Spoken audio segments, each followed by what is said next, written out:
Hello, my name is Ethan Drennan. Today we're going to be talking about heat stress. Heat stress usually progresses in three ways. First, it starts with heat stress, heavy sweating, and cramping. It then progresses to heat exhaustion, which is accompanied with unfamiliar behaviors, unfamiliar thoughts, hot and dry skin, and then progresses ultimately, if untreated, to heat stroke. Today we're going to be talking about some of the things that you can identify heat stress as, these symptoms, and we're going to be talking about things to do whenever a coworker experiences heat stress. The body creates its own temperature through its own metabolism, in conjunction with the outside air temperature. Sometimes internal temperatures can reach a critical point. This is heat stress, eventually heat stroke. Heat stress initially results in the following symptoms: headaches, nausea, weakness or dizzying, heavy sweating, and then it progresses to heat exhaustion. Heat exhaustion progresses as follows: hot and clammy skin, reduced urination, thirst, high body temperature, and sometimes slurred speech. This progresses to heat stroke: loss of consciousness, slurred speech, unfamiliar thoughts or behaviors, seizures, ultimately resulting in death if untreated. If a coworker experiences the first symptoms of heat exhaustion and heat stress, remove them to a cooler area. Do not leave them alone. Attempt to cool them down with water or ice. And if symptoms progress towards heat stroke, call 911. Do not leave them unattended. And always remove unnecessary clothing items such as jackets, shoes, or socks that will retain internal body temperature at heightened levels. While discussing heat stress, let's refer to an analogy. Heat enters the body at a fixed rate. Heat also exits the body at a maximum fixed rate. When the heat exceeds the amount of heat that can be released by the body through sweating, or in cases of dehydration, hardly at all, heat begins to accumulate within the body. All right, now coming close. Heat stress can be simply defined as an inequality between the amount of heat that the body is subjected to through external temperatures and internal temperatures created by the body's metabolism, and the body's ability to release heat, which can be hindered by excessive clothing. Employers must also recognize that employees must become acclimated to conditions.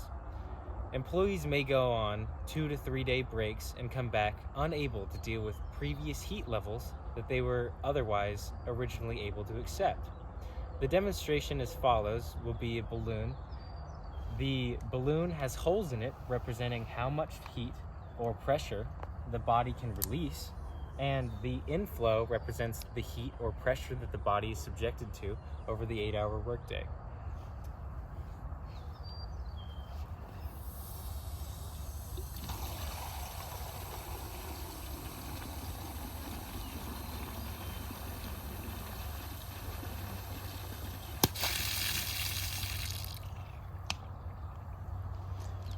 The amount of heat that you are exposed to usually relies on the outside air temperature, humidity, and the length of exposure. Employees should be provided ample rest breaks to get away from the heat, and ample opportunity to rehydrate so that way they can sweat and release heat. In conclusion, heat stress is a serious condition that can be experienced due to increased outside temperatures, personal protective equipment that can retain internal temperatures, or internal conditions such as hot work. If you or a coworker are experiencing conditions that can lead to heat stress, you need to look out for each other and yourself to make sure that you identify symptoms of heat stress, heat exhaustion, or heat stroke.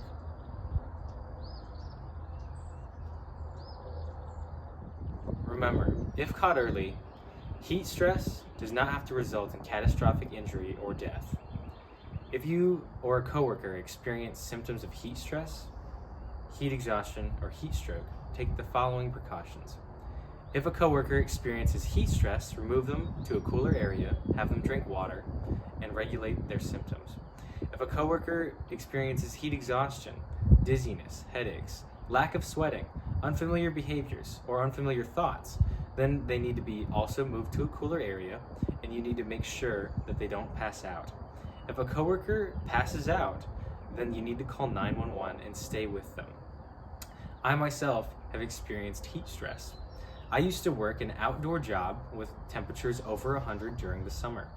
A fellow coworker of mine was outside in the sun, hadn't been taking water breaks, and wasn't regulating his own symptoms.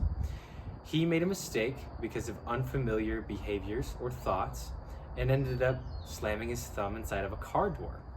He passed out onto the ground and experienced signs and symptoms of heat stroke. Immediately, we arrived, called 911, removed him from the area to a cooler, shaded location, put ice on his skin and under his armpits in an attempt to resuscitate him and lower his body temperature before he experienced negative symptoms of heat stroke. And when EMS arrived, they gave him an IV and resuscitated him within the ambulance. Eventually, Leo pulled through with no negative symptoms following. Heat stroke can result in death of brain cells, lack of motor and cognitive function, and possibly death. If we can prevent our coworkers and employees from experiencing heat stroke, we can save them before they ever have to deal with this terrible, terrible result of inadequate attention. Have a nice day.